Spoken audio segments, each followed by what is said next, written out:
Cricket মানে শুধু bat বলের খেলা নয়, ২২ গজের সবুজ ক্যানভাসের পুরোটাই যেন একটা যুদ্ধক্ষেত্র। আর এই যুদ্ধে জেতার জন্য দরকার এমন একজন সেনাপতি যার কৌশলের সামনে পরাজিত হয়ে যায় প্রতিপক্ষ দল। ক্রিকেট বিশ্ব এমন কিছু মাস্টারমাইন্ড ক্যাপ্টেনে দেখা পেয়েছে যাদের মাথার কাছে হেরে যেত প্রতিপক্ষ শিবির। আজকের ভিডিওতে আমরা এমনই ৫ জন ক্যাপ্টেনকে নিয়েই আলোচনা করব যারা কিনা ক্রিকেট মাঠে ছিলেন সাক্ষাৎ একজন সেনাপতি। নাম্বার ৫, ইমরান খান। ক্রিকেট ইতিহাসের অন্যতম সেরা অধিনায়কদের একজন ইমরান খান। এই মানুষটির নেতৃত্ব ছিল যেন বিপ্লবের আরেক নাম।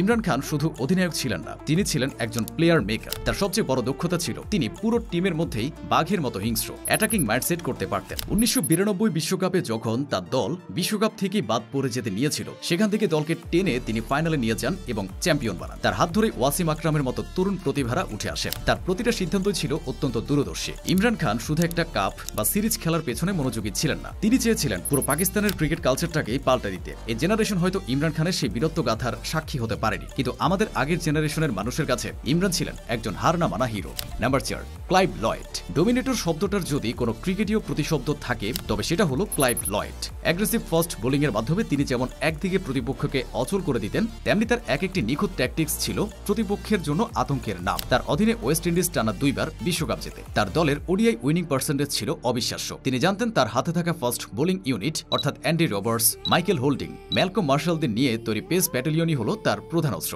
এই ব্যাটালিয়নের এক একটা শর্ট পিস ডেলিভারি প্রতিপক্ষের মনে কাঁপন ধরিয়ে দিত। একবার ভাবুন তো, লয়েডের সেই পেস ব্যাটারি যদি আজকের দিনেও থাকতো তবে সেটা কতটা ভয়ঙ্কর হতো। Number ৩, Steve Waugh. অস্ট্রেলিয়ার ক্রিকেট ইতিহাসের অন্যতম সফল এবং সেরা ক্যাপ্টেন ছিলেন স্টিভ ওয়াহ। তার নেতৃত্ব ছিল আগ্রাসন আর মানবিক দৃঢ়তার নিখুঁত মিশ্রণ। স্টিভ ওয়ার মতে প্রতিপক্ষকে শুধু হারালেই হবে না, তাদেরকে এমন মেন্টালি ডাউন করে দিতে হবে। তার অধীনে অস্ট্রেলিয়ার টানা ১৬টি টেস্ট জেতে। তার ফিল্ডিং সাজানো এবং বোলারদের ব্যবহার ছিল নিখুঁত। তিনি প্রতিপক্ষকে স্লেজিং এর মাধ্যমে ক্রমাগত চাপে রাখতেন যাতে তারা ভুল করে বসে। তিনি বিশ্বাস করতেন একবার যদি প্রতিপক্ষের আত্মবিশ্বাস ভেঙে দেওয়া যায় তবে বাকি কাজটা খেলোয়াড়রা নিজে থেকে করে নেবে। তার এই নেভার সে ডাই মনোভাবই অস্ট্রেলিয়াকে অপরাজেয় করে তুলেছিল। Number ২, Ricky Ponting. স্টিভ ওয়ার বিদায়ের পর যোগ্য নেতৃত্ব খুঁজে পেতে বেগ পেতে হয়নি অস্ট্রেলিয়াকে। মাইকেল ক্লার্ক, রিকি পন্টিংদের মতো তারকারা ওয়ার পদঙ্ক অনুসরণ করে অস্ট্রেলিয়াকে করে তুলেছিলেন অপ্রতিরোধ্য। পন্টিং এর নেতৃত্বে অস্ট্রেলিয়া ছিল ক্রিকেটের দ্য পারফেক্ট মেশিন। তার নেতৃত্ব ছিল অত্যন্ত প্রাইমারি ও বাস্তববাদী। অধিক সন্ন্যাসীতে গাজন নষ্ট, এই প্রবাদটি ভুল প্রমাণিত করেছিলেন তিনি। তারকায় ঠাসা দলকে ঠিকঠাক ব্যবহার করে তাদের থেকে সেরা পারফরমেন্স বের করে আনার কাজটাই নিখুঁতভাবে করতেন পন্টিং। ওডিআই ক্রিকেটের ইতিহাসের সবচেয়ে বেশি ম্যাচ জেতা ক্যাপ্টেন তিনি। তার অধীনে অস্ট্রেলিয়া ২০০৩ ও ২০০৭ বিশ্বকাপে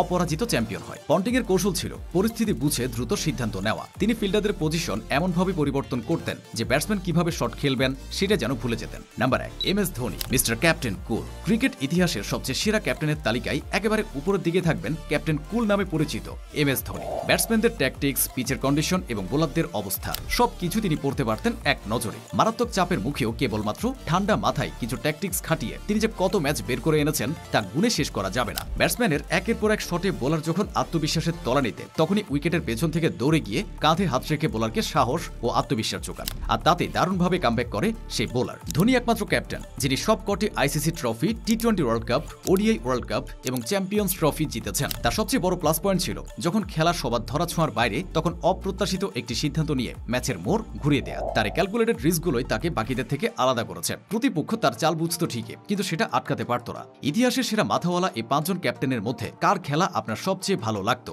তা জানাতে পারেন কমেন্ট বক্সে। খেলার সব হাইলাইট, এক্সক্লুসিভ বিশ্লেষণ আর লাইভ আপডেট পেতে চান তাহলে এখনই সাবস্ক্রাইব করুন স্পোর্টস বাংলা, আপনার স্পোর্টসের একমাত্র ঠিকানা। বেল আইকনটি চাপুন যাতে কোনো আপডেট মিস না হয়। স্পোর্টস বাংলা, খেলার উত্তেজনা আপনার ভাষায় আপনার কাছে।